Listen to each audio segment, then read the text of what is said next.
Saya Dr. Andri, spesialis kedokteran jiwa dari Rumah Sakit EMC Alam Sutra Tangerang. Kalau ditanya mengenai video yang berseliweran di media sosial berkaitan dengan gejala gangguan yang dikaitkan dengan ciri-ciri adanya mood yang berubah, sulit mandi, pelupa, sulit konsentrasi, bagaimana tanggapan saya? Jadi begini, kalau kita berbicara tentang masalah gangguan kejiwaan itu memang tidak semudah yang kita kira. Ya, jadi diagnosisnya itu harus dilakukan secara benar dan tepat oleh seorang profesional di bidang kesehatan jiwa. Dalam hal ini setidaknya adalah dokter jiwa dan psikolog. Jadi memang ini membuat suatu proses yang penting ya kalau diagnosis ini.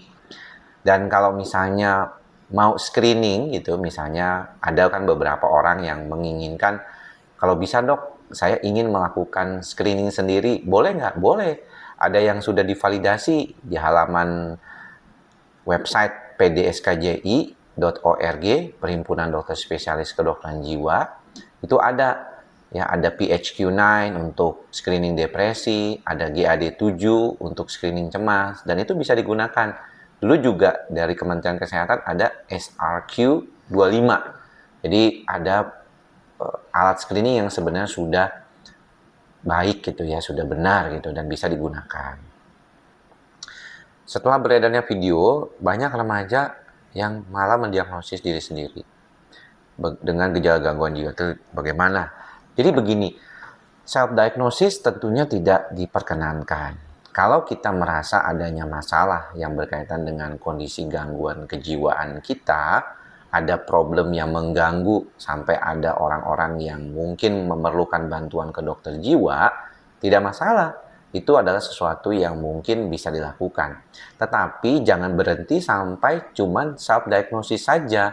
Jadi gunakanlah alat screening itu dengan baik, dan kalau misalnya memang memerlukan pertolongan, segeralah datang berobat ke dokter jiwa atau ke psikolog terdekat di kota kita gitu. Sebenarnya kalau bicara tentang bahaya atau tidak, itu dikaitkan dengan psikologi seorang yang mempunyai label mengalami masalah kejiwaan. Kita tahu bahwa sebenarnya mengalami gangguan jiwa itu tidak semua orang keinginannya sama gitu. Ya, kok bisa dibilang demikian? Karena ada beberapa kondisi yang katanya ya, ini kan katanya ya, saya juga belum tentu benar, belum tentu enggak ya.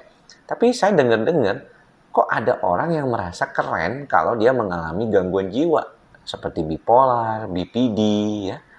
Seolah-olah gangguan jiwa itu keren. Padahal kita tahu bahwa gangguan kejiwaan itu dekat dengan stigma. Orang yang dilabel mengalami gangguan jiwa seringkali mengalami kesulitan dalam pekerjaan, dalam urusan interpersonal relation dengan orang lain, ya. Sering dianggap tidak beriman, tidak punya keimanan, keyakinan gitu ya.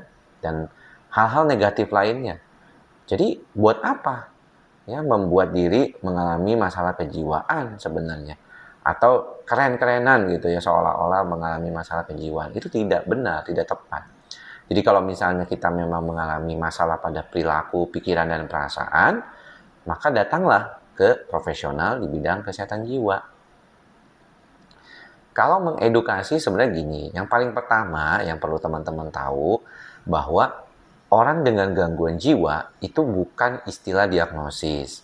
Itu adalah istilah yang ada di dalam Undang-Undang Kesehatan Jiwa. Ya, tahun 2014 ya, itu keluarnya. Dan kalau kita merujuk pada kondisi gangguan kejiwaan itu yang merujuk pada ODGJ itu, sebenarnya semua bisa dianggap ODGJ kan. Bipolar, depresi, schizofrenia, ya, gangguan cemas, gangguan kepribadian. Jadi bukan cuma ODGJ itu identik dengan suatu keadaan schizofrenia atau gejala psikotik gitu ya, tidak demikian. Jadi perlu diperhatikan juga. Makanya jangan suka self-diagnosis. Karena sebenarnya tujuan dari diagnosis itu adalah untuk membantu terapi, untuk merencanakan terapi. Jadi dokter itu kalau sudah mendapatkan suatu diagnosis klinis, Dia akan merencanakan terapinya, berapa lama, bagaimana pemakaian obat, kalau perlu obat, kalau misalnya melakukan psikoterapi, berapa lama gitu ya. Jadi ini yang penting nih untuk diperhatikan. Bukan sekedar melabel diri dengan gangguan jiwa, tapi bagaimana merencanakan terapi agar mendapat kehidupan yang lebih baik tentunya daripada sekarang. Kalau gejala-gejala gangguan jiwa ringan sebenarnya itu terkait dengan bagaimana dia masih bisa atau tidak beradaptasi dengan lingkungan, bekerja, ya, belajar gitu ya. Kalau dia masih bisa bekerja belajar walaupun dia mengalami gejala-gejala seperti misalnya mood yang sedih, ya perasaan cemas, khawatir yang berlebihan, ada perasaan takut bertemu dengan orang lain atau berada di tempat umum gitu ya. Tapi itu tidak terlalu dominan ya mengganggu kehidupan dia, maka bisa disebut itu masih ringan. Menjadi berat itu kalau misalnya ada ide-ide menyakiti diri atau menyakiti orang lain, mengganggu pekerjaannya sampai nggak bisa ngapa-ngapain ya, cemas saking paniknya, timbul sering datang sehingga membuat dia susah untuk beraktivitas. Itu berarti sudah masuk kategori berat gitu. Jadi sebenarnya bagaimana melihat fungsinya. Karena kalau kita berbicara tentang kesehatan jiwa dari WHO tahun 2015, bukan hanya hilangnya gejala ataupun tidak adanya gejala gangguan jiwa, tapi orang itu mampu beradaptasi dengan lingkungan, ya, menampilkan performa terbaiknya dan mampu berproduksi atau produktif. Nah, ini dia yang penting juga. Jadi orang sehat jiwa sekarang bukan cuma sekarang berkaitan dengan hilangnya gejala, tapi juga mampu berproduksi atau menghasilkan sesuatu kayak gitu ya. Tentunya kalau dibilang resiko gangguan kejiwaan itu, resiko gangguan kejiwaan itu bisa berhubungan dengan siapa? Dengan usia yang muda sampai usia yang lanjut usia. Jadi memang dari segala macam usia bisa. Memang perempuan lebih rentan mengalami gangguan kejiwaan ya untuk depresi, cemas, bipolar 2 kali lipat daripada laki-laki. Dan ini juga perlu diperhatikan karena biasanya kita tahu prevalensi perempuan mengalami gangguan jiwa lebih tinggi. Sehingga fokus kita pada kondisi-kondisi gangguan jiwa yang pada perempuan juga biasanya lebih aware terhadap bagaimana bisa mengganggu aktivitas dia sebagai wanita, pekerja, ibu, ya, dan istri juga. Itu jadi perlu diperhatikan juga. Itu yang penting ya sebenarnya. Dan kalau ditanya usia mulai berapa, ya dari sejak masa kecil sampai dewasa sampai usia lansia itu semuanya punya kerentanan mengalami gangguan kejiwaan. Tapi kalau kita perlu ingat bahwa gangguan kejiwaan itu berkaitan dengan faktor biologi, psikologi, dan sosial. Jadi perlu diperhatikan ya ini masalahnya. Apakah ODGJ bisa sembuh? Nah ini juga salah nih. Pasti tadi masih salah mengira bahwa ODGJ itu terkait dengan gangguan skizofrenia ya. Padahal sebenarnya bukan cuman ODGJ itu berkaitan dengan skizofrenia. Jadi kalau misalnya ditanya apakah gangguan kejiwaan itu bisa sembuh, bisa terkontrol.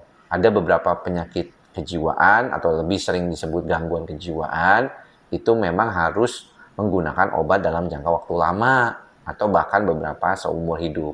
Tapi penerapan penggunaan obat pada beberapa kasus seperti gangguan skizofrenia, bipolar, depresi dengan kondisi yang berat perlu penanganan dokter jiwa. Sehingga jangan lupa untuk segera datang kalau mengalami gejala-gejala yang mengganggu pikiran, perasaan, dan perilaku dari teman-teman semua.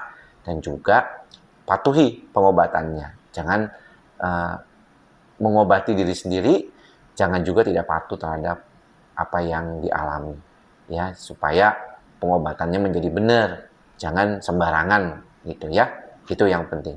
Demikian apa yang bisa saya sampaikan. Saya Dr. Andri, spesialis kedokteran jiwa dari Rumah Sakit EMC Alam Sutra, Tangerang. Salam sehat jiwa. Bye.